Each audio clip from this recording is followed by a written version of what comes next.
Okay, so back to the old tribal basis of Satanism, okay, and ultimately fascism, because that's what fascism is. It's the modern political incarnation of an ancient, not, as old as there are human beings, tribal evil, okay? And we're gonna continue with the wrapping up of the last video. This is the fourth video because my phone kept dying. I finally cleared out enough storage for sure to use it. Will the battery last? I don't know. So here we are. Back to the Jewish example. If you'll see videos 2 and 3, I'm discussing the Jewish example. So moving out of the vegan paradise of Eden and into the fall, which is to do with lawlessness and anarchy, obeyance of a dark authority, right? A dark,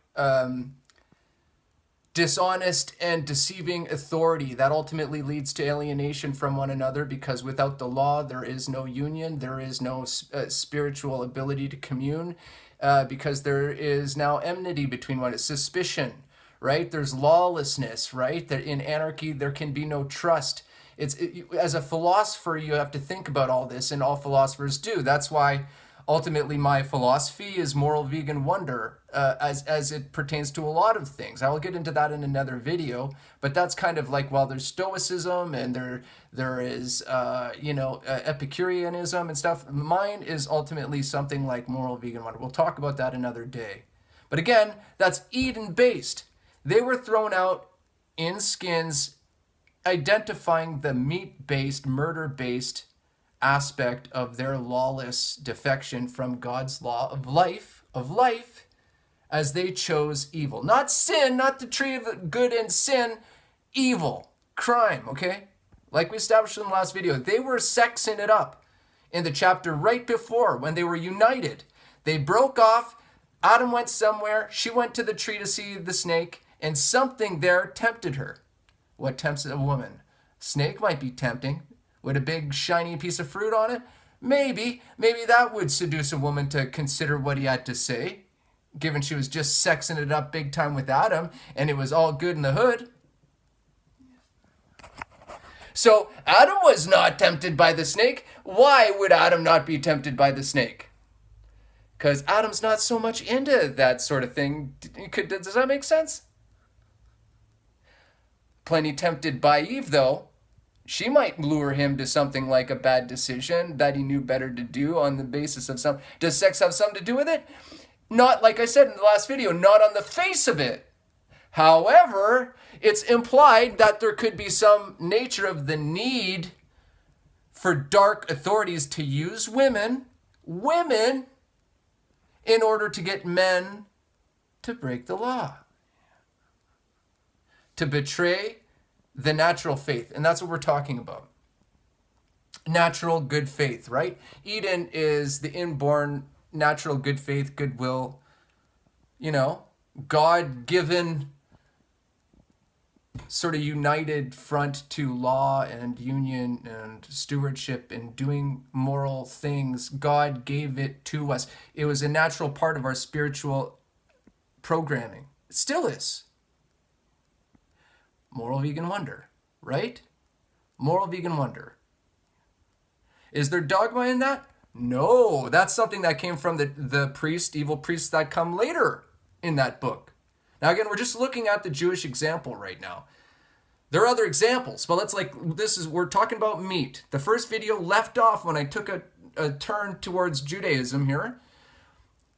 It left off with a talk of the basic tribal origins of Satanism, fascism. So before even all this was written for a reason. One could even argue that the Jewish text came after and with a knowledge of the Hindu example, or the Sanatana Dharma example, right? Which we discussed in number 2, I believe, the second video I made, somewhat, about the temples and blasting Shiva's dick off. The rishis blasting his dick off and then putting it in the temple, right?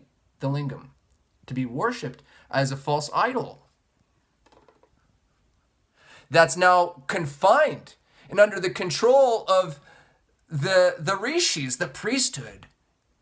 Now people throw food at the idol What about the poor people out there who aren't getting fed and certainly aren't benefiting from the tax dollars and whatever else is raised by rich people to build these lavish, elaborate temples now under the control of a deceitful priesthood, which is the other part of that tribal system. We mentioned the rulership or the chieftainship, right? The chieftains, the warriors and the hunters, and the evil lying priesthood or shamans that were right there, right? Just as important as the warrior class, the soft front oppressing people.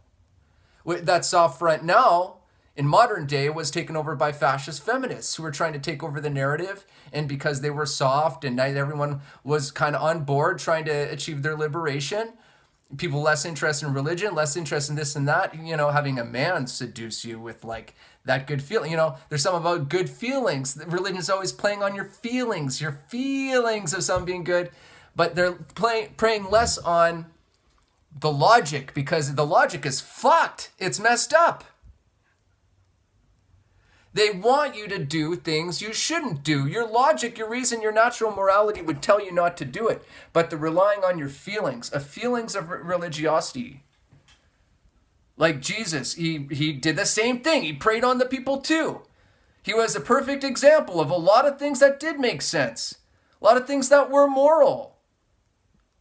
That felt right. He was like a catch-all for the common man, moralistic thought on matters to do with religion, faith, a relationship with God, politics, anger towards obviously corrupt priesthoods and authority, which at that point everybody could see.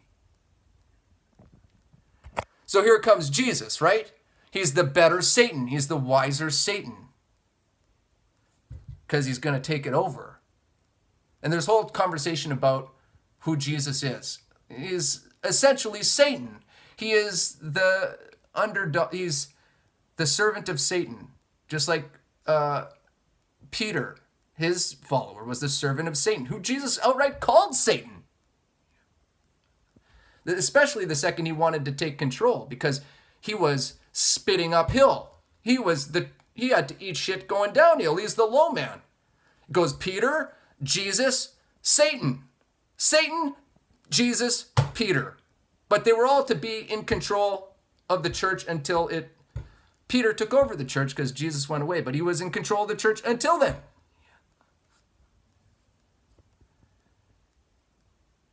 Okay?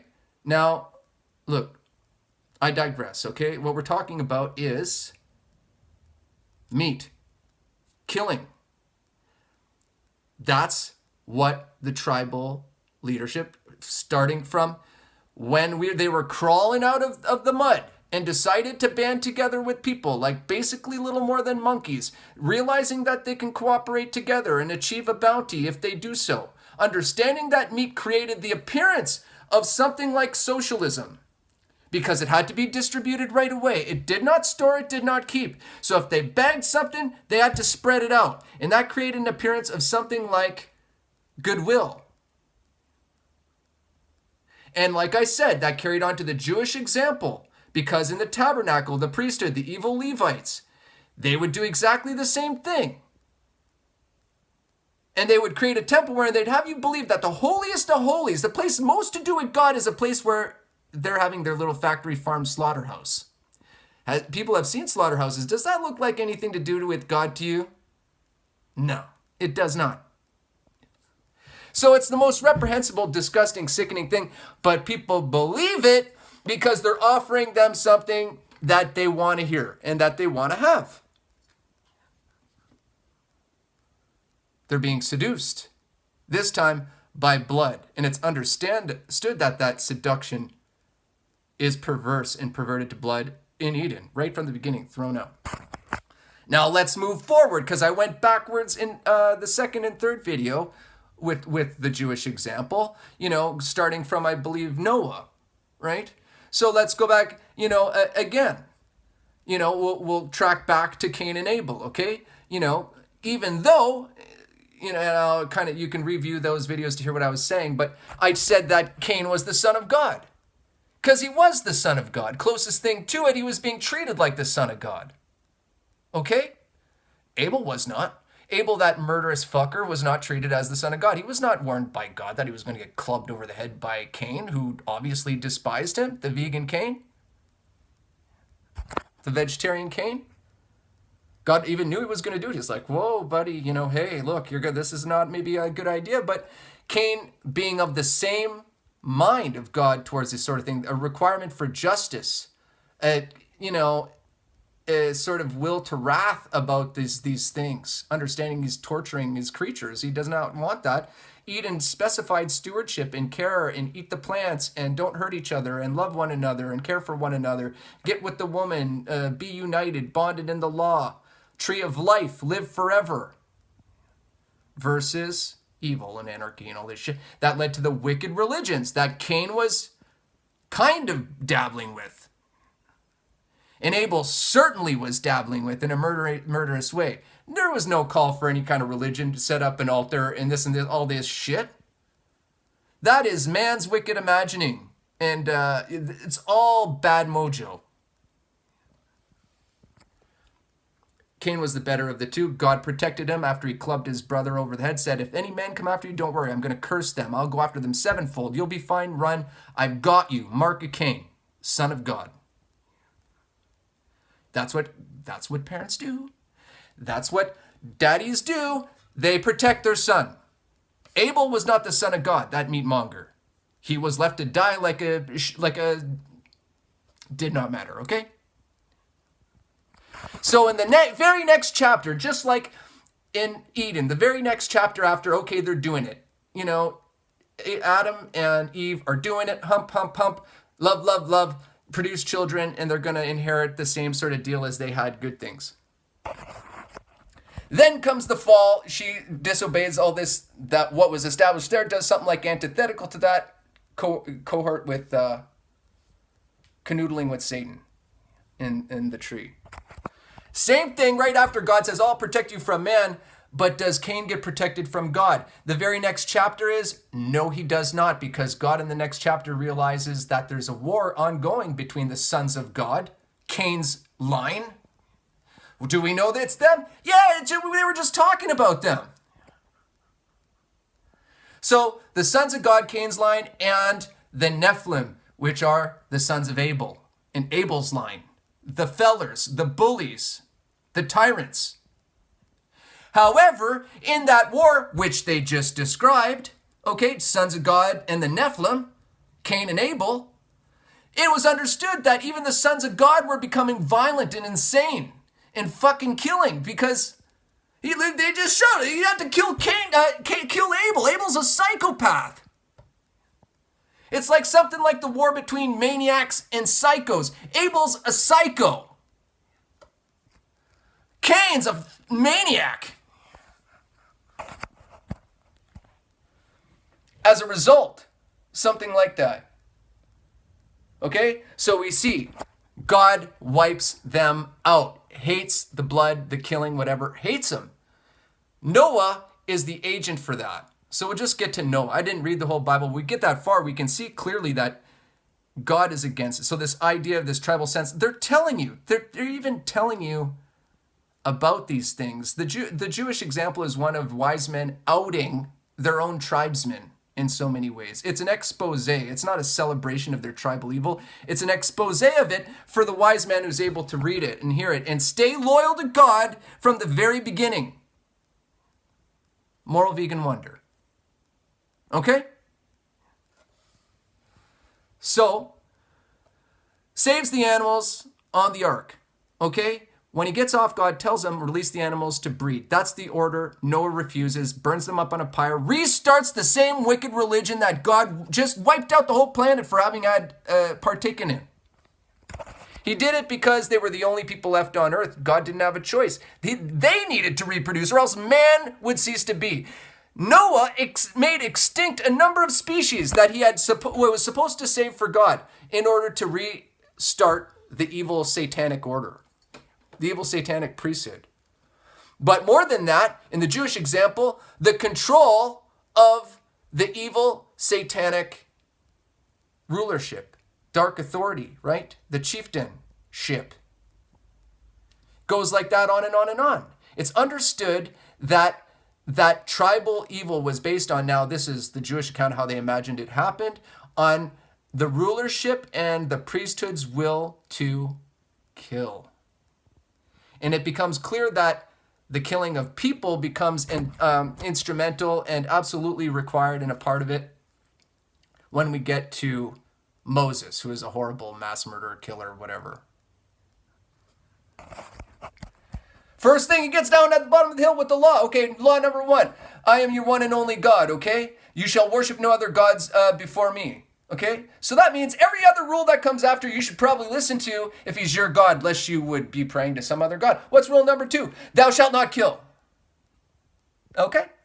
Don't kill. That's the first rule if I'm your God.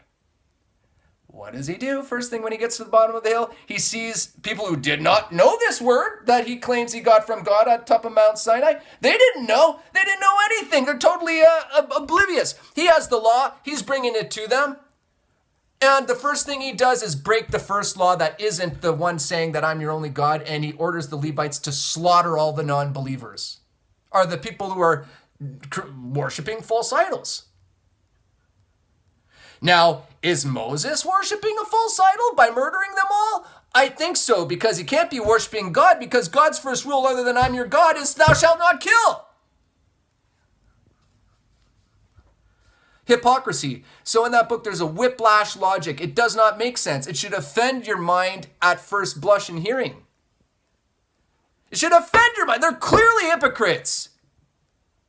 And Jesus does the same thing. They all do. They all do. Every story in that book, as far as I've ever read it, is a recreation of the fall from Eden. They say, oh, the Jewish, they're the chosen one. Hey, Hebrews wrote this, and they didn't write it as idiots. They wrote it to express a fact and reality. They were exposing their own, what they would have you believe, I guess, is their own tribal evil. They were stuck in it, and they're trying to tell you what the kind of nature of it was. Stuck with these fucking murderers who controlled them and terrorized them. All the way to the New Testament. Did they get out with Jesus? No, because he wrapped them right back up in the blood again. He did not offer them a way out back to law, the tree of life.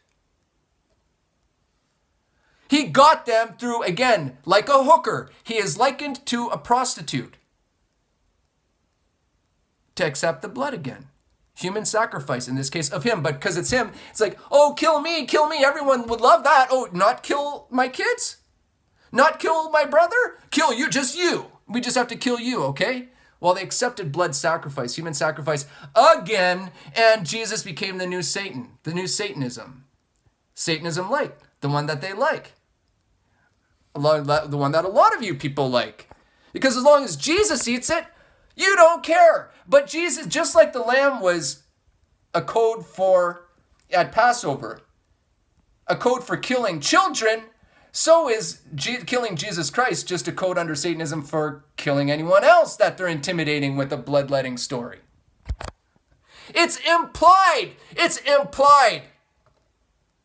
They're showing you this over here, oh, to scare you. But the implication is we're killers. We'll fucking kill you. And that's exactly what happened in the rest of the Bible. They all fucking died. They all died. Didn't stop with Jesus.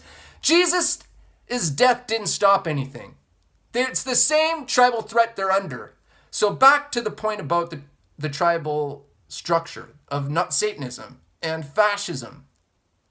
Okay? Is this idea that the rulership is corrupt and will kill you.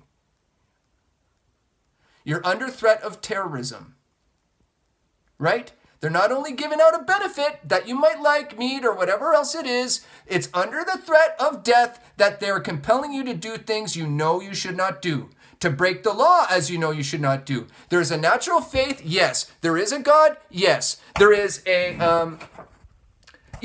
path to true spirituality and a real covenant with God. Yes, there is. You can feel it. You can follow it. Some say the Holy Spirit. I say Moral Vegan Wonder is a good place to start. Logically. But you got to stay with it.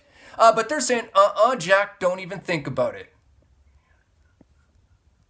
Don't even think about it. We've got a different plan. You're going to get under a different plan and a different God and a different rule, and that's our rule. So the tribal leadership becomes a replacement for God, and it's a dark and evil replacement. That isn't God. It's Satanism. Every evil church ruler or priest or whatever else is a representative of Satan and Satan's way. Based in blood, that they're intimidating the whole community to accept as being the rule of law, when it is not law. It is anarchy. Chaos put to order, managed by the rulership.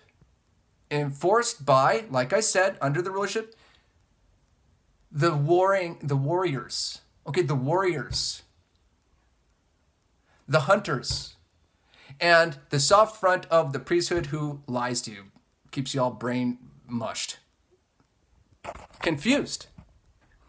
So if you want to find God, if you're following a priesthood that's still making an argument for blood, like say the Catholic Church, the Christian Church, fucking name it, some version of Judaism, Islam, it doesn't matter what it doesn't matter. Something from let's say Hinduism that's following the Aryan influence of the land that occurred as a result of the tribal invasion of killers, which I'm about to describe again, then you're following a false god, an evil god, and you're going to be taken over, probably are influenced or seduced by spirits of fallen past generations, quite possibly, that are going to try to trap you up again in that same system because they know you're vulnerable and susceptible. You'll listen. You'll follow. You will follow.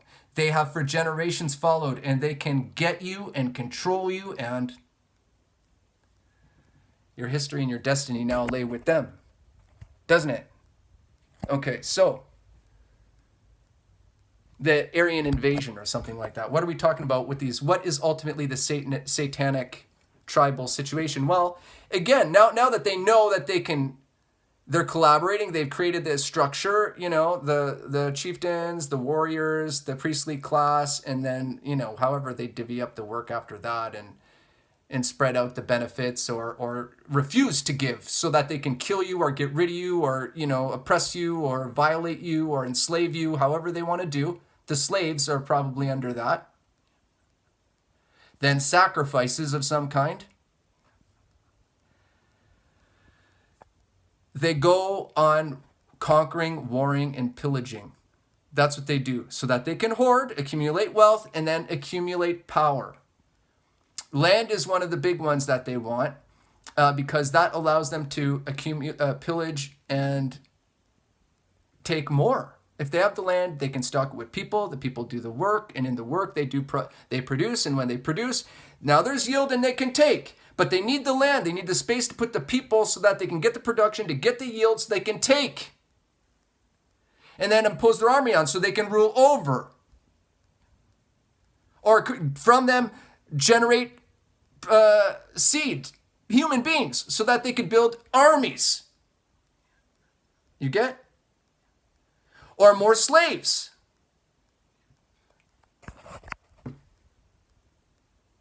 So what do? They war. It is a belief system of war. Look at Hitler. He wiped everybody out.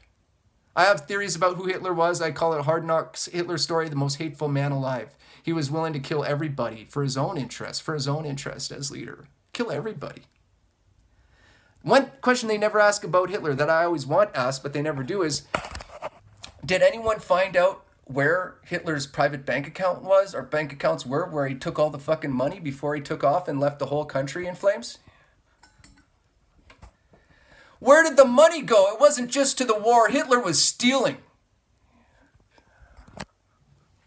No one asked that question. And they don't want you to ask it because what do you think's happening right now in their fascist countries? Where do you think all your tax dollars are going that they don't want to account for and redistribute in something like universal health care in the States as they bankrupt the country? You think it's just war? They are throwing that economy off a cliff. They don't care that that economy never ever works out or balances, that debt gets worse and worse every year. They do not care because they are using it as a personal ATM machine. Casino for the rich. They're taking it all. They don't care. They will crash that fucking entire country because they're running dogs. They do not belong to the country. They're just using it as an instrument of wealth production and power accumulation for the rich. Now, again, part of the ruling class, the chieftains, are the hoarders. So, the capitalists, the rich, and the political ruling elite are the same. They're connected in the chieftainship. Okay? So they go out warring with neighboring people. They try to take their land, take their people as slaves or whatever. They take, now they just open up the borders and they're illegal immigrants, and then they pay them peanuts and they don't give them benefits and they don't care if they live or die. They're slaved like dogs like they ever were. They create wars that drive them in through the borders and then they take them up as slaves. Right? They war externally. When they do, they create perimeters around certain areas where they can then go ahead unlawfully extracting resources or running fucking human trafficking operations. Holding down the line while criminal organizations go about doing their business under the protection of a maintained perimeter. Does that make sense? That could be as a hypothesis. They stir up trouble. The immigrants rush out. They invite them in. They use them as slaves. They give you all kinds of reasons why they will never be a socialist country. Look, they won't let you have an abortion, so that kid's coming, but they won't pay for his pablum the second he's born. They want all the immigrants, but they aren't going to give them a goddamn thing once they show up, except for fucking slave labor picking strawberries in a strawberry farm that you wouldn't touch if your life fucking depended on it, because it doesn't even pay for your afternoon lunch.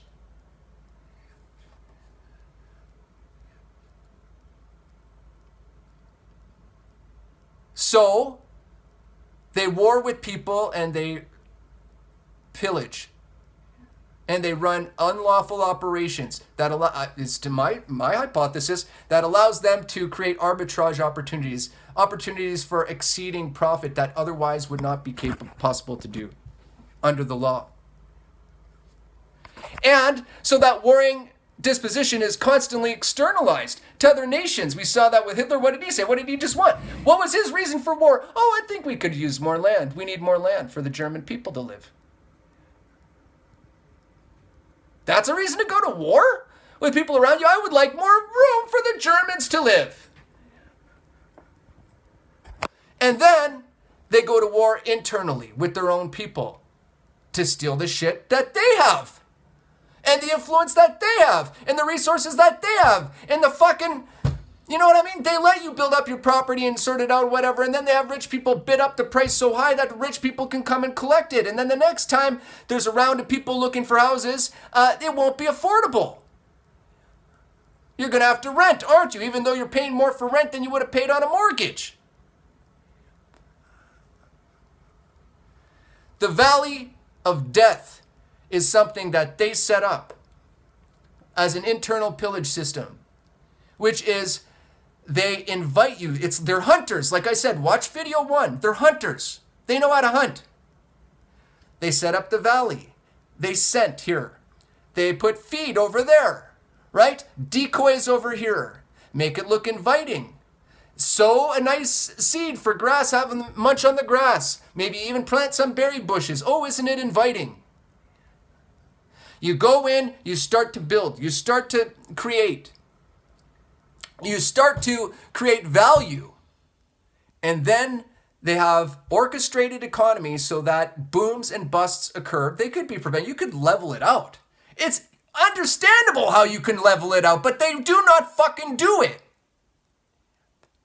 They create booms and busts. They create them. There's no reason for fucking inflation when you can regulate that sort of thing and simply just not allow people to inflate and gouge. To require them to show their fucking books. Make those books public. Every company that trades publicly, that affects countless numbers, hundreds of thousands of people in the land, should not be able to claim that their economics are private. because they affect everybody. And they take so much out of the fluid economy that the government has to print more fucking money because it's being hoarded by a handful of people instead of recirculated. So how do their books stay fucking private? There's nothing private about it. It's a huge vacuum cleaner for all the fucking fluid, liquid money in the economy. Everyone should have a look to see, are these people dealing with us fairly? Do I agree with how they're organizing things? What the amount of money they're taking out and paying out as profit? How much they're asking for product? Are they gouging? I don't want to fucking deal with a vampire. There are ways to fix it, but they don't do it because they allow for that game to take place. Why do they allow? Because it's all about allowing people to fucking gouge and steal. It's about pillage. The state is set up as a fucking sham operation to allow them to do just that.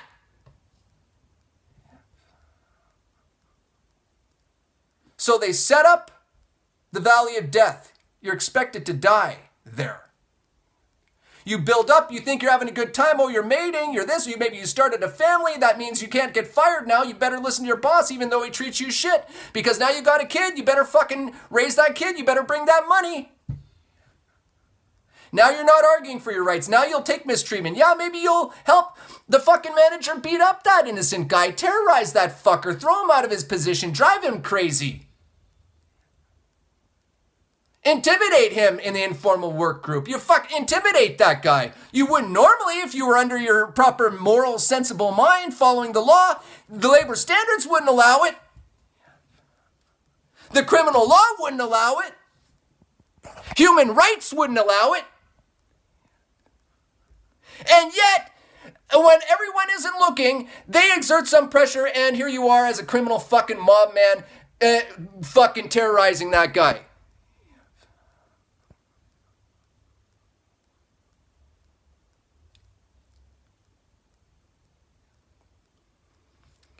Informal pressures operating on people to engage in organized criminality is the name of their game. They do it all the time.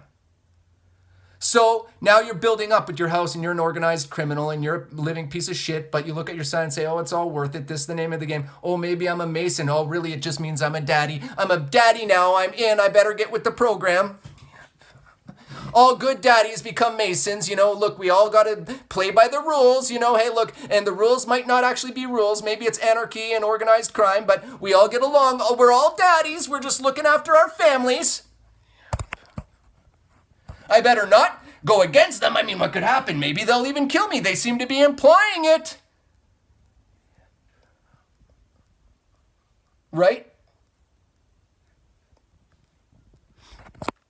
You build up, you think you're safe. The politics are telling you, they're speaking in your ear. Conservatism, neoliberalism. Oh, don't worry about new democratic policies and politics designed to save the poor and the lives of the people. Forget about that. Forget about that. Let them die. Let them die. Oh, they're dying on the street because they're mentally ill. They must deserve that. Oh, they're dying on the street because they must be big time sluts. That's what happens when you don't fucking end up making your marriage work. That's what you get, you dirty slut.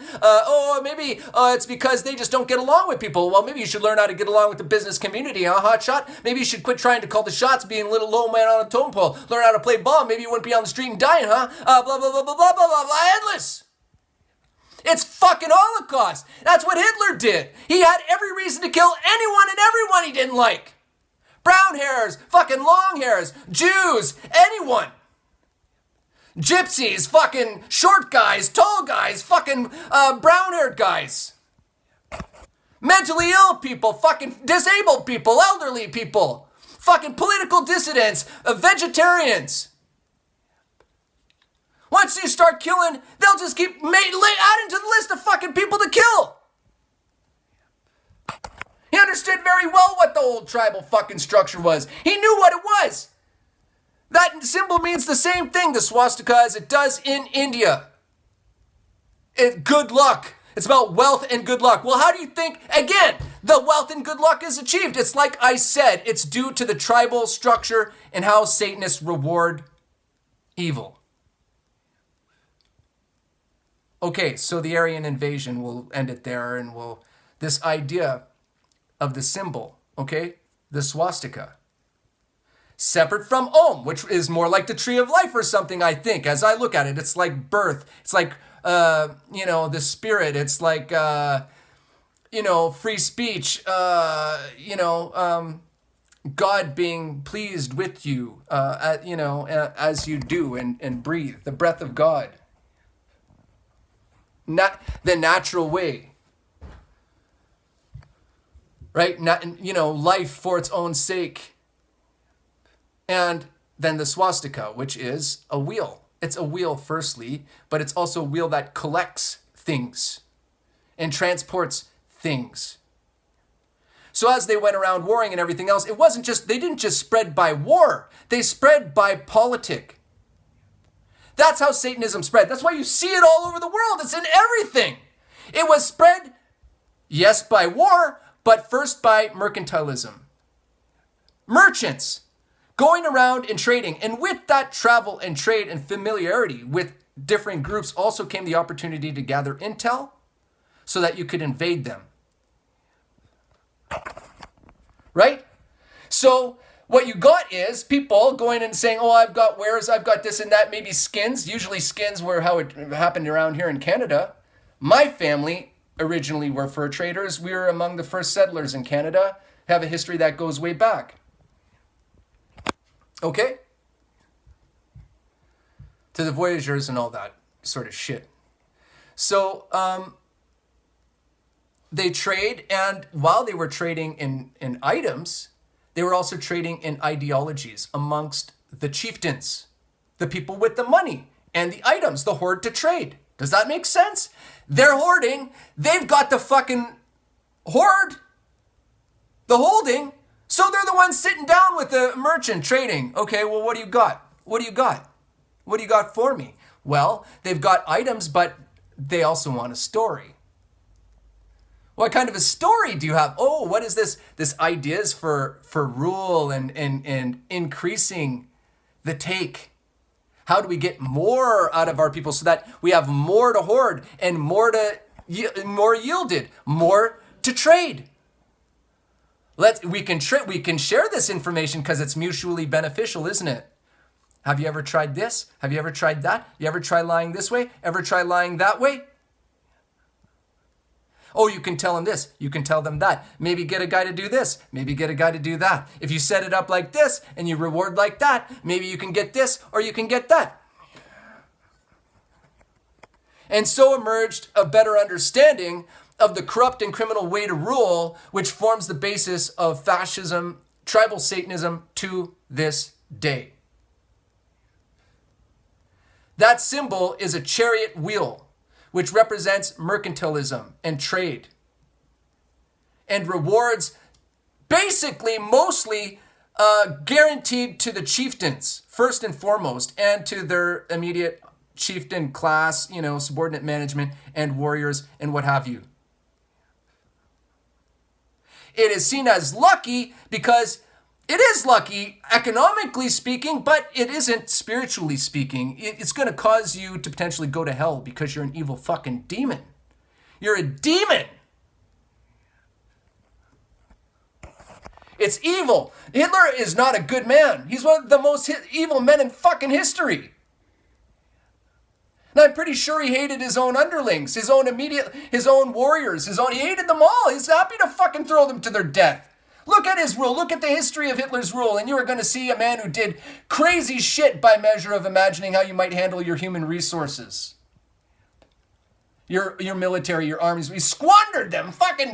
He sent them to their death on purpose. He burned down his own infrastructure the second he had the opportunity.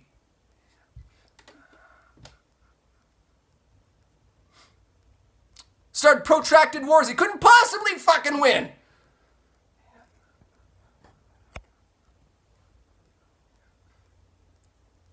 But, like I said, where's his bank account? Nobody knows. They don't ask that question. Well, that's the fucking question. Where's Hitler's money? No one knows. No one asks. First question. Where is it, history buffs? Tell me. Nobody fucking even brings it up. How do you think that is? So we get a bigger and better view of fascism now. You kind of get what I'm saying? Satanism, tribals, it's a tribal structure. It was spread throughout the world via mercantilism or trade. People going around, it's about travel. They don't really belong to anyone. They belong to themselves at that class. That's why it's like they say, like, look, if they don't want a part of a country, they just up and leave. They'll fucking leave. A state, what it's got to do is say, look, those things that you've built up in terms of producing and distributing in our lands, providing for some need for our people, does not belong to you. You put up a production facility, a factory line, and this country deems it of essential use. You don't get to dismantle it and sell it off and go away and take all the money that you took out of this country and act like that production doesn't matter to us. It does. You don't get to take it. You leave it right there. If you want to go, you go unless you want to be seized and put in jail. That's how you handle it. And you don't let them gouge. And you make them publish their economics and their books. Make it public. And look, if they don't want to play ball, you find people who will play ball and produce in a patriotic way. Will be willing to accept less as a take as opposed to more. They still get rich. They still have a life, but you don't get to drain the entire economy to the point where they got to print massive amounts of money again just to replace the stuff you sucked out of the economy.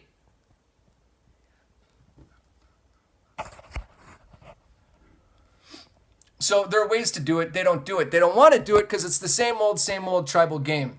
And it's really only about the tribal leadership. Mostly. They're the ones who are the evil geniuses.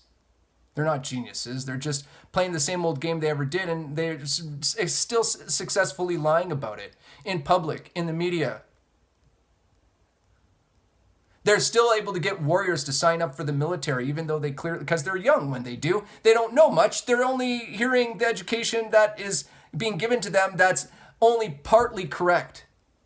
That does not put history into context. That's why they still say things like, oh, the Nazi symbol, the swastika in India means something different than how Hitler used it. It does not. It's the same thing that came in by way of the Aryan invasion, and it is the counter, in my mind, opposite to the Om symbol, which means something very different, represents a different culture altogether, which was the more vegetarian example of the people in, I guess, the Hindus valley, I guess. The vegetarians before they came along. At least that's my hypothesis.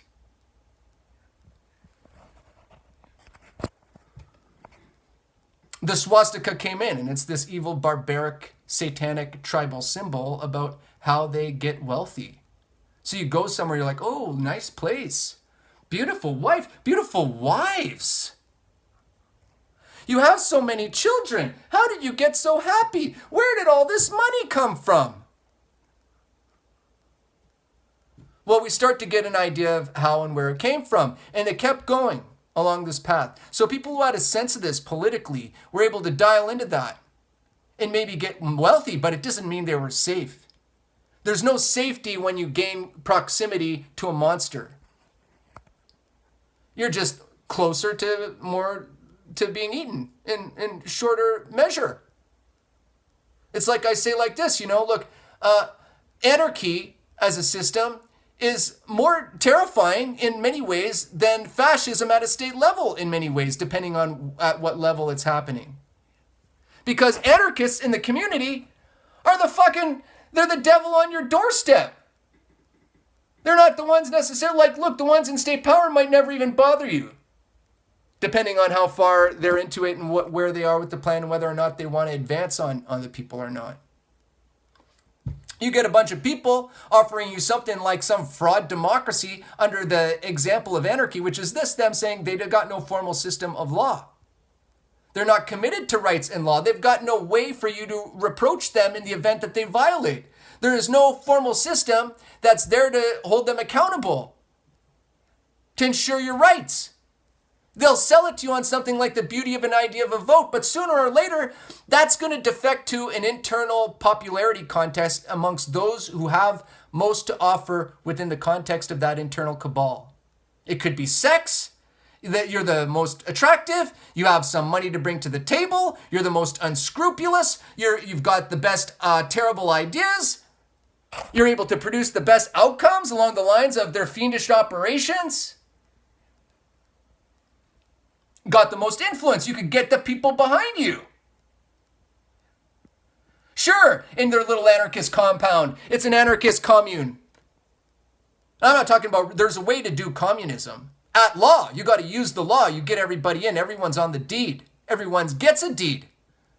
You break up the property or whatever and then put it within a sort of overall. There are ways to do it at law, but people are given securities. They have their own power. They have their own control. They call their own shots and they have their own recourse at law, even among the courts generally speaking. Anarchists don't do that. One guy holds the deed. They lure you in under the seducing influence of, oh, everyone, oh, you live free on my land, on the land, don't worry about it. You know, we're all kumbaya, have some drugs, sleep with these girls, blah, blah, blah. Oh, yeah, here's a lot. Oh, you go ahead, build a home. We want you to have it. We'll live together forever. It's going to be wonderful. Even unto the next life, heaven forever, all together, kumbaya, let's sing it. And then you build your shit and they're like, get that fucking guy out of here, I want that house.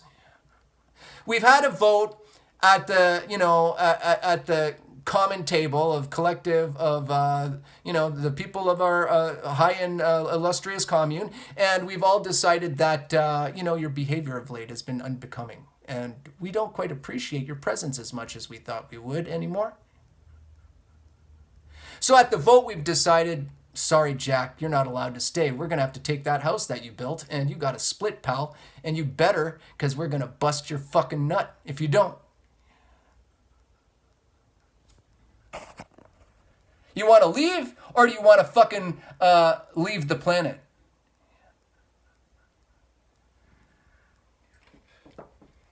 So, and look, anarchists, don't let the anarchists fucking fool you. There's no freedom, there's no liberation in anarchy. Only the law and the protections provided by the law hold any hope whatsoever. And the state is sometimes a recourse for people who are under threat of grassroots psychos. Sometimes. And then sometimes not. They'll just say, oh, he's vulnerable. They can, who knows? Maybe they'll come in and fuck you over. Never know. So, the tribal basis of fascism, Satanism, okay, based on killing, the will to kill, and plans that revolve around fundamentally destroying law and your rights. It's violating, it's molesting, it's rapist in nature, it's murderous, it's pillaging. That's why there's a Holocaust right now, because of the housing crisis and the homeless crisis. Those two things were created. And they're killing people instead of expropriating properties from the rich and solving it right away and making sure that the state offers those properties or building tenant units, whatever it is, that can get them off the street. They don't do that because they want them to die. They want them to die. Is there such a state where you can validate that at law? No, their rule is only valid in that they recognize that they bought these people the second they took them out of nature and got them on the government fucking plan. Not a single one of us were living in nature. There's no such thing as rugged individualism. We were all raised as communists. To some degree. Patriots. We didn't have a choice to go to school. We had to go to school. We could have been picking berries, weaving baskets. We could have been working for this person, that person. I could have been giving fucking massages, just back massages. Since a young age, just giving, how's your muscles? Oh, very good, okay. You're like, very good at working with the muscles. Give me the money, give me that, no, don't touch it, the thingy. Only back rub, okay, give me money. I could have been storing my whole life instead of running a deficit, learning to be a sort of patriot that they want, that they would like to hire either in public institution or amongst their private profiteers. But I went with their program, and we didn't even have a choice. Look, Kamala Harris was throwing parents in jail because kids were playing hooky. They have a fucking choice, and yet at the same time they're saying the States will never be a socialist country. So they'll fucking put your parents in jail, take away their ability to earn, they'll steal you from them, probably give you to some satanic fucking pedophile ring, and then fucking they have the audacity to say they don't owe you when you go to look for a job and they don't want to hire you. Throw you to the street, die on the fucking curb. You understand? It's fascism, it's Satanism, it's no different than Nazi Germany. They're just doing it, they make it look like freedom. It isn't. It's orchestrated. It's like artisanal, no-knead bread. It's not a coincidence that I left it in the corner overnight to rise and whatever so that I don't have to beat it to death. It's gonna rise because I know if I leave it there, it's got no choice but to. It's a plan. I know it's gonna rise. That's why they call it artisanal no-knead bread, because I'm the artist. And I knew that shit. So the Western democracies are the artisanal no-knead bread of Nazi fucking Holocaust. It's one big open concentration camp, and that's what's happening out there. People, that's their big oven. That's your gas showers, is homelessness. They know how to keep people out of there, but they don't, because they want you to die. I'm sorry, Bond, but you're meant to die. James Bond. Love Bond. Does it sound like they love Bond? Do you think they have a love bond? I don't. Moral Vegan Wonder do. They don't. You need me. You all fucking need me. But you're never going to get me. You know why? You know why. I should be the Prime Minister, but I'm not ever going to be. You know why? I know why. Well, anyway, take a good look at him, because this is probably as close as you're ever going to get to him. That's enough for today.